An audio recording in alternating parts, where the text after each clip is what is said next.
We live. Try to behave. Lord have mercy. Help me today, Jesus. Help me. My God. All right.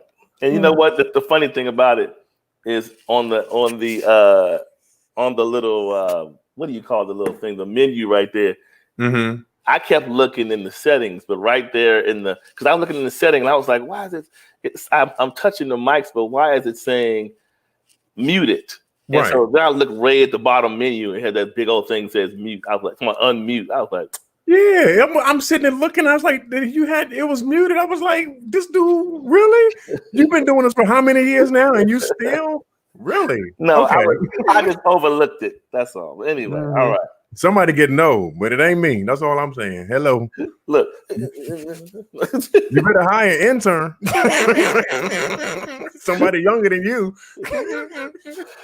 Oh gosh, look, I'm entitled to a brain freeze. Oh, okay. Baby, that was like an iceberg. What is going on? Oh gosh. Help my brother, Lord. Help him, Jesus. Help him, Lord. All right, sir. Tonight, can you hear me clearly? I can hear you clearly, man. All right. Tonight I want to before we like to do the show before the show. But tonight, something I was brewing on earlier, and I wanted to see what you thought about it. And by all means, if the ladies are listening, because the brothers can add their point in, but this is pretty much something that I guess this can directly relate to the women. Okay. All right. So what I wanted to know is how much, and I'm saying of our love as men, how much of our love is tied up in her needing her how wait a minute, let me make sure I get it correct. Let me say it correctly. Yeah, make sure you say it correctly. Let me say it correctly. All right, 1 second. All right. How much of his love is tied up in her need for him, aka like men like to feel needed? So basically, you know, sometimes men like to feel like when they approach a situation, whether it's for marriage, to see whether or not he wants going to be in a relationship, committed. Is it true? And I'm just talking. I'm not saying this is just my take, but just how do you feel about men approaching situations? And of course, we live in a day and time now where women are not only independent, but they're self-sufficient. And I don't think it's not that women don't need the help, but they're able to help themselves more so than the time back in the day. You know, way back in the day, this was a conversation that probably would be a moot point because most of them would have said, well, you know what, I'm waiting for him to come on home from the steel mill. You know, it was a different time. Coal mine. Yeah, from the coal mine. Yeah, he was at the factory down there. He got hurt his leg. Now what are we gonna do for money? And, you know, sad enough, the husband had some kind of the husband had some joy in that. He was like, good. So if I go down, she go down. No, I'm just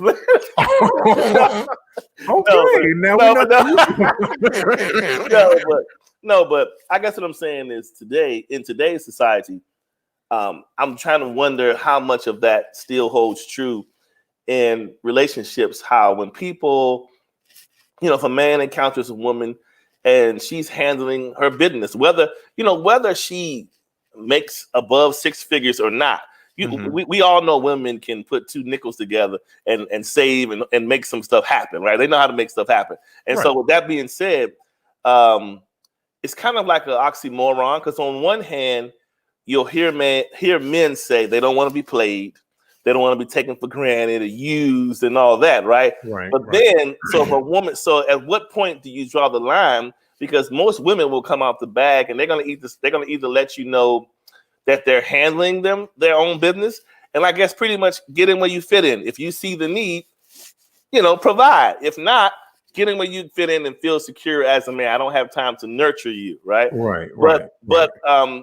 But most men like to feel. I mean, I've heard men, whether they're, you know, NBA players, NFL stars, whatever, down to John on the block. Most of them want to feel like person X over there of interest, she's really feeling me, and she, she has a lot of she's kind of dependent on me a lot because she's looking for me to pull through and hold it down rather than her say, I'm good, I could do this by myself. Okay. So go ahead. What you think? I think you're kind of tapping into some of the, I guess, and we'll probably talk about this a little later, just gender roles in terms of how we categorize people or label people that are in our lives. And especially when it comes to relationships, we have these traditional gender roles that we have been living with for I don't know how many years now. Whereas, the man has been the provider, the protector, the hunter, the one who goes out and, I guess kills the bear and brings the skin home and brings the meat home for the family. And whereas the woman, her role has been more of the caretaker, more of the nurturer, more of the one who is at home raising the kids. Right. But here, as of late, there is occurring within our society a shift in terms of those roles, and those roles are being challenged, because of the fact that we are redefining what it means to be a man in a relationship, and we are redefining what it means to be a woman in a relationship. Right.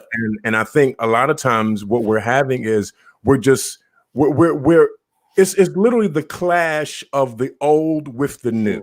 That's a good way to put it. Yeah. We're clashing the old with the new, and we're grappling with redefining what these roles are, because if we've been brought up in a quote unquote nuclear family where we had the mom and we had the dad and we had the 2.5 kids and the white picket fence and the dog and the cat and the goldfish, now that paradigm is no longer valid. I think your clothes are done. Your clothes are done.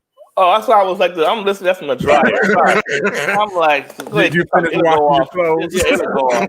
Look, at least I'm self-sufficient. But go ahead. Oh, well, that's true. That's the thing. Even though you don't know how to cook, but at least you got half of it down.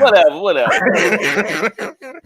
But I think we're in the age now where the traditional ideas or concepts of what it means to be a man or a woman in a relationship are being challenged. Indeed. And now we have to figure out what it means to be in a relationship. Here's the thing that I guess I want to say at the very onset of this conversation, and that is the fact that nobody wants to be in a relationship where they don't feel needed. Correct. Or they don't feel wanted. Regardless of how much money you make, regardless of what you do in the home or outside of the home, nobody wants to be a part of a relationship where they don't feel as though their contribution matters. And that's the truth of the matter. Right. So whether I'm the man bringing home the bacon, or I'm the man watching the kids, or if I'm the woman out in the corporate world making waves, or I'm the woman at home being the wife and being the caretaker, everybody has a part to play. Right. The question is, what part do you play, and what are you contributing to the entire household? Wow. So here's the thing, though. So I'm looking at some of these comments coming through. Yeah, and I see Janice Westbrook. Yeah, I saw Janice. I was like, oh, here we go. Yeah, here we go. So Janice says, we women need stuff just like men do.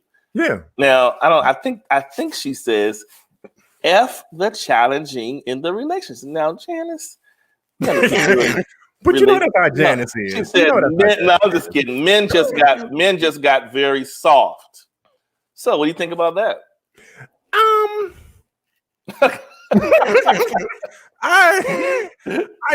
You know what? I would kind of I'm at least 65% understanding what Janice is saying. Okay. Because again, I think here lately, within the last several years, last 20, 30, 40 years, some of the men have been a little soft. Yeah. They want to stay at home and they don't want to do nothing.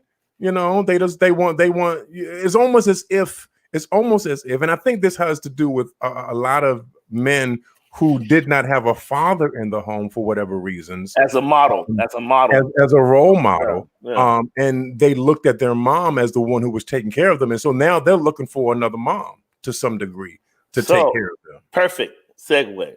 So in essence, to Janice's comment, have men just got very soft, or have some women replaced mom? Well, let me juxtapose what I just said with this fact. Yeah. And that is the fact that for me personally, okay, my dad was not in the home. Okay.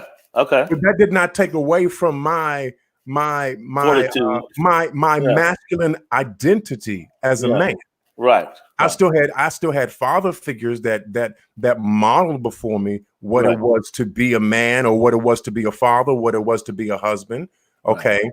And so I had to make my own decisions. I literally had to define for myself what I was going to do as a man and what I was not going to do as a man. I was not going to allow myself to slip into that lethargic posture of just letting the woman go do it all by herself. And yes, she's very capable of doing it. Yes, she's very strong of doing it. I've never looked at a woman as being less than me or being subordinate to me. I believe that a woman is equal to me, and we can both partner together and conquer the world as a team. Versus one just doing it by themselves, because that's never the way. That's never the way that it was ever supposed to be. And if we just for a hot second here, take a Bible study moment, the reality is that God never intended man to be alone. Absolutely. We were always supposed to be a team. Right. That's why he said, let them have dominion over the earth. He didn't say let him, or he didn't say let her. He said, let them have dominion over the earth. So this was supposed to be a cooperation from the very beginning. This was supposed to be a joint effort from the very onset of creation. It was never supposed to be one or the other. It was supposed to be all of us together working in tandem to accomplish one goal. Right. So with that, that was a powerful statement. With that being said, and coupling that with the strength of old and tradition, right? Tradition and tradition feeling. How do we as men begin to reason with the ground a lot of us were built upon? So what ground are you specifically meaning the ground of sticking to that narrative of seeing it singular? I mean, because what you said was relevant about being let us, like you said, let us have dominion, which is perfect. But it's been programmed in a lot of men to, you the man. I mean, think about it. How many times have you heard, because you the man, and how you the man, you the man, you the man. So it's programmed to men to feel like, well, it's all on me. So I need to certainly be in a situation where I heard my grandmother, my great grandmama said to her husband, and my granddad and my father. So you're kind of modeling yourself after what you've seen of old as it pertains to that relevance and that type of visibility and need in the household. And nowadays, like you said, you see more of the women at the forefront and the men taking the secondary role, but still wanting the need, though. That's the thing. But see, and that's the thing. I don't think, again, I think so if you're in a relationship, you certainly are, or you should understand, if you've ever been in a relationship for any period of time, you should definitely understand that the person that is with you, your significant other, has a list of strengths and weaknesses, just like you have a list of strengths and weaknesses. I can't do everything, neither can she do everything. So we figure out where I'm strong at, and those are the things that I focus on. Those are the things that I do, and we figure out what she's strong on, and those are the things that she focuses on, and those are the things that she's do. And there's going to be a moment within the scope of our relationship where we realize, hey, I'm strong in this area, but you're weak in that area. So that's an area that I can specialize in, and I can bring that to the table. Whereas you are strong in an area that I'm weak in. And you can bring that also to the table. It's supposed to be about an idea of cooperation between the two of us. We're not supposed to be in competition. We're supposed to be in cooperation with the two of us. We have to fight with the ideas of the past, the paradigms of the past, and understand that they had a partial understanding of what it was. They had a partial understanding. We, being further along in the place, have a greater understanding Right. of what it is. And Right. even for our children that are alive and that will be born, they will even have a greater understanding of what this means as well. But see, here's the key. The key is to be able to teach them, look, you're not greater than her, and she's not greater than you. Y'all both are equal. Figure it out how to work together. But you know what's now? You're bringing up some good points, and see, Janice is still picking. Janice says, "Would either of you see?" This is proving your point. She says, "Would either of you be with a woman that had more than you?" See, she's talking material. See, she's saying had more than you.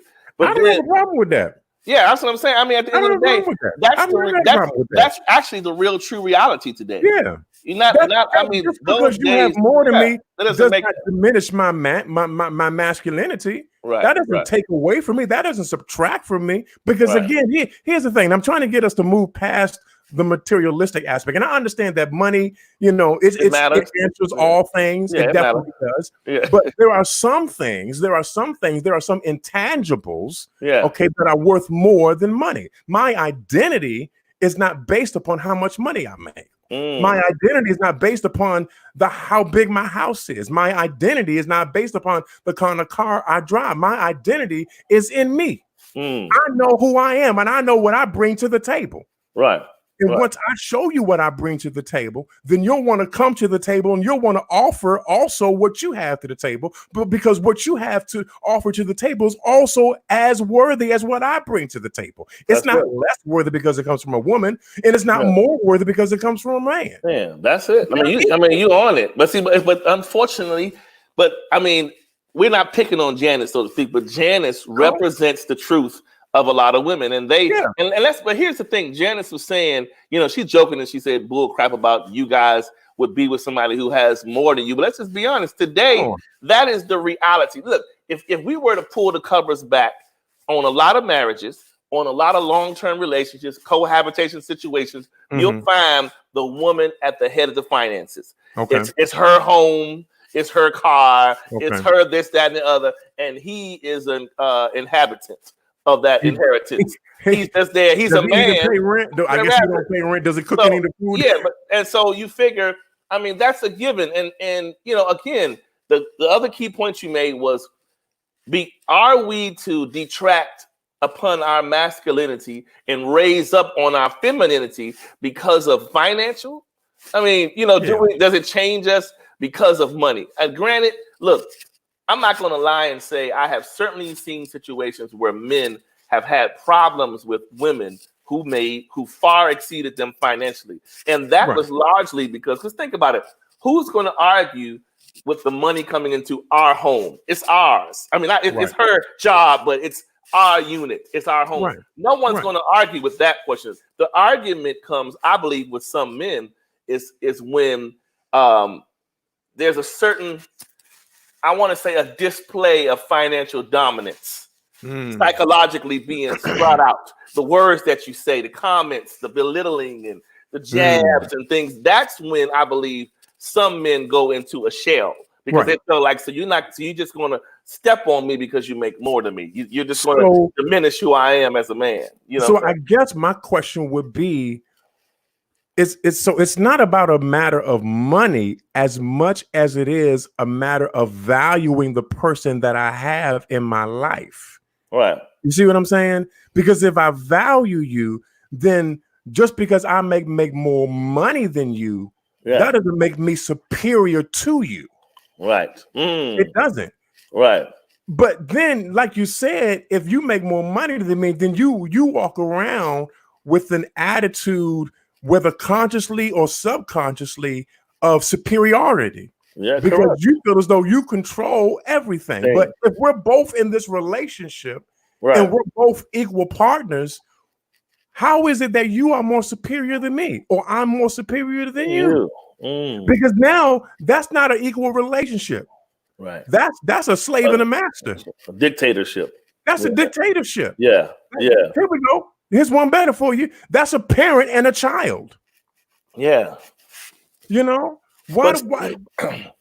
And see, we have to, I normally don't do this. We have to get Janice together today. All right, so let's help Janice out on tonight. Here's the thing, because I'm looking at Janice. She's just cutting up. She is beckoning our attention. She says, insecure men. She said that rant shows insecurity. I probably drive the oldest car and have the most. I drive the oldest car and have the most bills. Okay, that's fair. However, we are just being, as men, see, here's where I believe a lot of issues happen in the home. One minute they're saying, I need you to talk, be vulnerable, show me your sensitive side. Do you know it doesn't get any more sensitive and vulnerable than a man admitting he's okay with his woman making more money than him. And the fact that he's just like it's his reality, but at the same time, he just wants to feel as though it's not going to diminish her perspective on him as a man because of such. Yeah, go ahead. No, I'm just trying to get my head around it because where does the understanding come in at? Where do you begin to understand the person that you're in this relationship with? Because if you're, that boggles my mind. Yeah. I'm in a relationship with you, and we making money. I'm making more than you, okay? But now again, I'm not. That your values are wrong. Yeah, your priorities are wrong. Yeah, because now you're making them feel less than because you have more than they do. But I thought we were all in this together. Yeah, that's the key point. Because you have to look at your thinking if you are going into a partnership thinking singular. You know what I'm saying? That's the problem. That's the problem. We go into relationships with a single-minded attitude. Yeah. But if I'm going into this relationship, I have to go into the relationship understanding that there's somebody else in the relationship with me. Otherwise, why be in a relationship in the first place? Yeah. The whole point of being in a relationship is to relate to somebody else. Right. You know what I'm saying? That's the whole point of being in a relationship is to have somebody who I can talk to, share my life with, open myself up to, be transparent with. And here's the thing. If I'm in a relationship with you, and I'm going to say this again, I want everybody to understand this. If I'm in a relationship with you, that means I found value in you. Right. That means I find worth in you. You are worth spending my life with. You're worth spending time with. Not talking about the money aspect of it or the house or the car. I'm just talking about being able to find value in somebody else. And if I find value in you, that's what I'm going to invest my energy in. That's what I'm going to invest my time in. I'm going to make an investment in you because you are valuable to me. Good stuff. And the whole thing about the whole money thing, okay, I get it. I understand. You make more money. And so you want to be the one in control. But here's the thing. If you're the one that's in control, you really don't want to be in a real relationship then. You just want to be in control. Wow. I'm just saying. Yeah. And and here's the ultimate thing. If we look at this thing in simple apples and oranges, control and money, whether it is the hierarchy position or whatever in the relationship, at the end of the day, it is nothing more than a tall wall. It's just a wall. And if you don't, it's just a wall that puts you over there, the man over here. And at the end of the day, if that's your claim to fame, the commonality between the two of you is this wall, meaning separation. It is not going to bleed unity. It is going to drive separation. Right. If you continue to think singular and to look at it like, I've done this, I've acquired this, fine. But the whole point of coming together is to blend. Yes. Anything shy of blending, you're cheating. Yeah. You're cheating the process. Yeah. Blending wholeheartedly is saying, look, I know I come into this a little more or a lot more than you. Right. I know that you work down at the sanitation place, but I don't love you any less. Right. There you go. We are one. We are one. We are one, and we are going to come together as one. And I know some people, honestly, we picking on Janice, but I know people are probably thinking, man, that's the old days. You better not be coming from the sanitation place. You better be making 6 figures or more than me. But the truth of the matter is, it is not the reality today. Okay, hold on for a minute. I just saw something. I saw my Darnell, I saw my father-in-law, Bishop Leach. He asked the question: would this be included in the category of being unequally yoked? That's a good question. That is a good question. Good question. And here's the thing. So again, are we speaking of which level of yoke are we speaking? Are we speaking spiritually? Are you speaking? I mean, because you know what, I happen to think when that caption was in the word, it just was not the totality of salvation. Oh no, definitely not. It's meaning everything. But in church, we kind of come up as that's right. The person ain't saved. You're unequally yoked. That's all we kind of leave it there. But it's more than that. I mean, so this could be. I mean, I guess if looking at it from Darnell's perspective, look, it could be some truth to that. Basically, is he saying?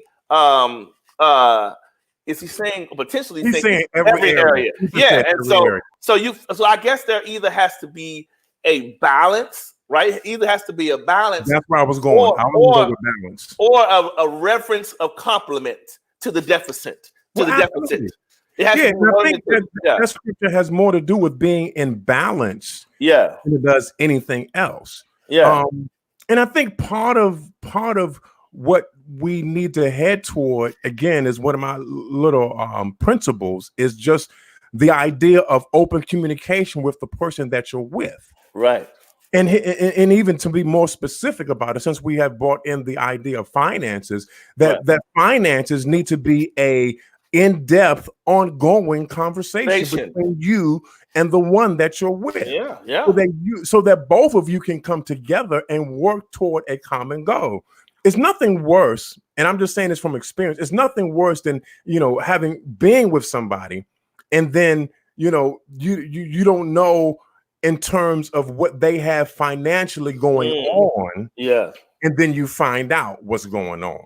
Well, you know what? Improper time. And the thing about that is, a lot of times, if we're honest, matters of finances sometimes are things we put in our backpack and we hold and we disseminate as needed.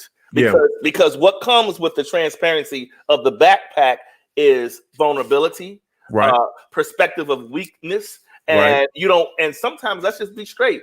People in relationships, we don't talk about the honesty of this. And a lot of times in relationships, when we meet, most people, they may not say this, above board that this is happening, but underneath the surface, people are vying for leverage.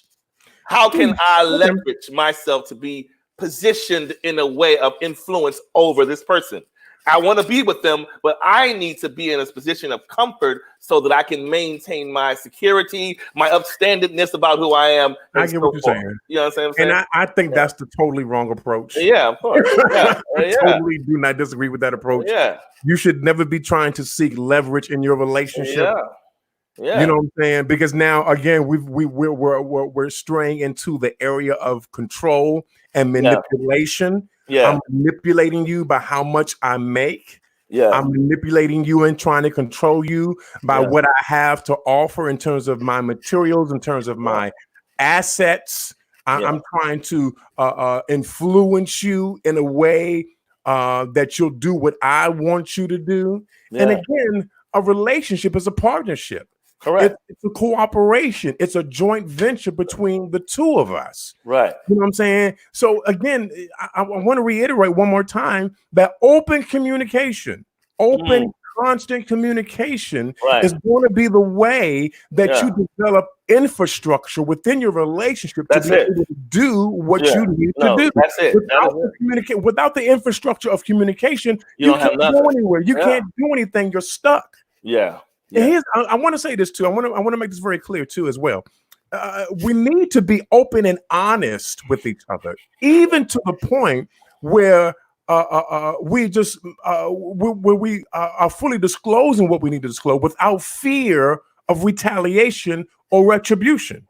Because a lot of times we hold on to stuff that is actually detrimental to Yeah. the relationship, and Yeah. then just like a time bomb, it goes off at the wrong moment. Yeah. So let me, and again, I'm sorry, Adam. I had to throw stones again. Here we go. Janice said, "Now sounds like a broke conversation." Now let me snapshot that really quick, because Okay. you know what? It is times like this that we live in, right? Yeah. Yeah. At this current moment, within this uncertain pandemic, and people losing this and losing that, Right. that the tide can shift for anyone. Yeah. And the person that's saying sounds like a broke conversation will be the same person getting a food card down at the financial bank. I mean, the food bank.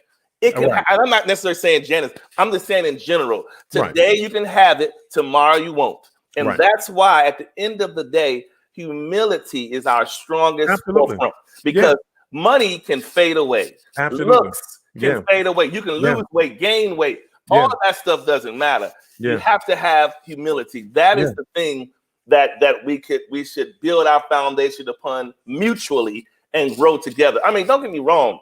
I like nice stuff. Mm-hmm. So does means matter and money matter? Absolutely. Absolutely. I mean, don't get it twisted. You want to have money. However, it is not everything. Trust me, I have probably some of my most moments of anguish has to do with finances. So sometimes you can say, "Go on over there." Right. And I over time I learned the Underground Railroad to do a lot of things I wanted to do, rather than worrying about the things, the methods of just normalcy to do things, all materialistic and all that. Look, I know I happen to master getting just what I want, just not the way you did. Okay. That's just it. And so it's just that. And so I enjoy it. Heck, I'll even go to the thrift store. I love it. I know you do. I've been there with you. I'll pull over and go to a estate sale, outside flea market. I like those kind of things because I like to, my eyes are trained to find value.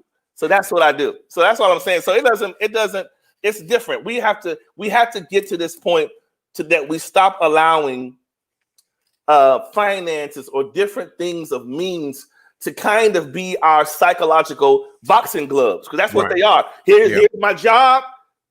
Here's my credit. Bam. Get out my face. You can't deal with me. Bam. This one, that, and then we use them on the opposite sex, and it becomes a manipulation control thing. And we use it and don't let it be a smart person.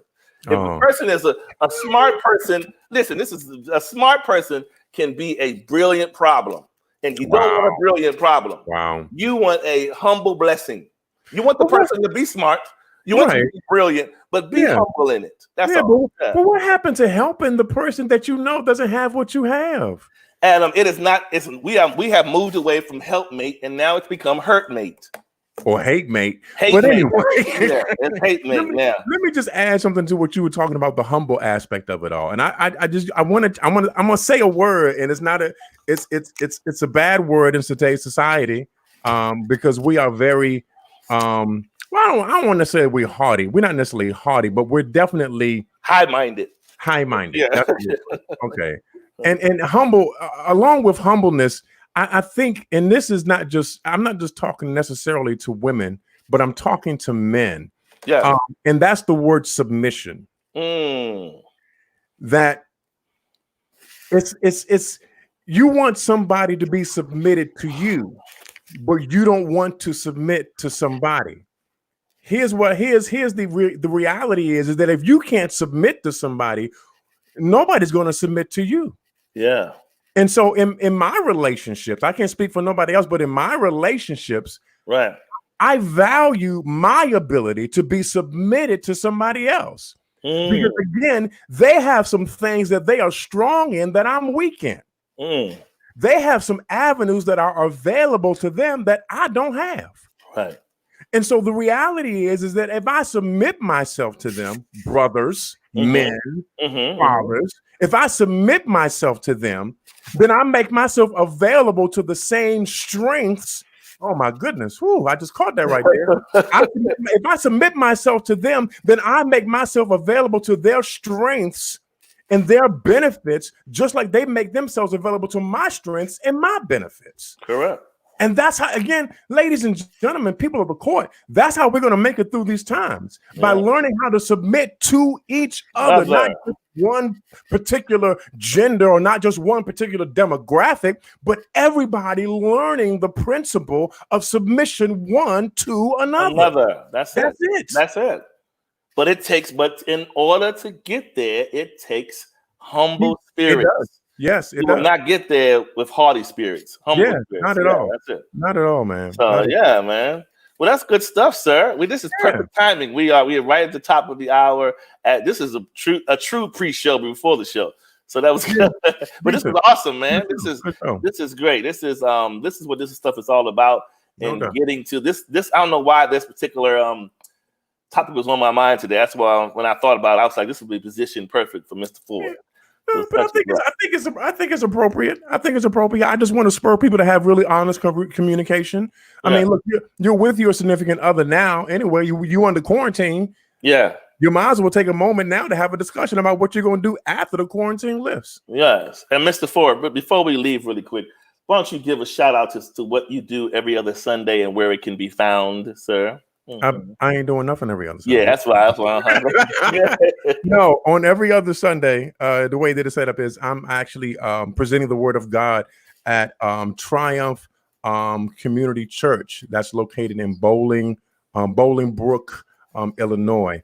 But of course, we're doing web streaming. We're doing live broadcast on Facebook and via the church's website. Now, so if you're available on Sunday mornings at 10 a.m. Okay, on your page. 10 a.m. on my page. If you go to my page on Sundays, you'll find that I'm doing a live stream from my page, and hopefully you'll be encouraged and inspired and blessed by the word. Well, good. Tell them they can follow you there. Y'all can follow Mr. Ford at his page. You can definitely follow me on the page. I'm trying to do better with the Facebook thing. I'm trying to figure it out. I guess I need to take an online class with Facebook to figure out all the little ins and outs of it. But I'm making it public so that everybody can view it and participate in it. There are a couple of things on my page now that if you want to go through some past archives that are there that you can look at and hopefully receive some encouragement. Yeah, and tell them they can just ignore the banners that come across his page about AA meeting recovery. It's all right. He's still doing it. No, look. Oh, no. The quarantine is up. Oh my God. I can't believe you just did that. Oh, boy. All right, y'all. So we're going to go ahead on transition on over to the conversation room. Appreciate you all tuning in. So give us about 10 minutes, 5 or 10 minutes, and we're going to switch over to Unique Perspectives, Love Talk Radio, the conversation room. Thank y'all. Got my pressure up and got my sugar up. Y'all pray for me. All right, y'all. Have a good week now. Jeez.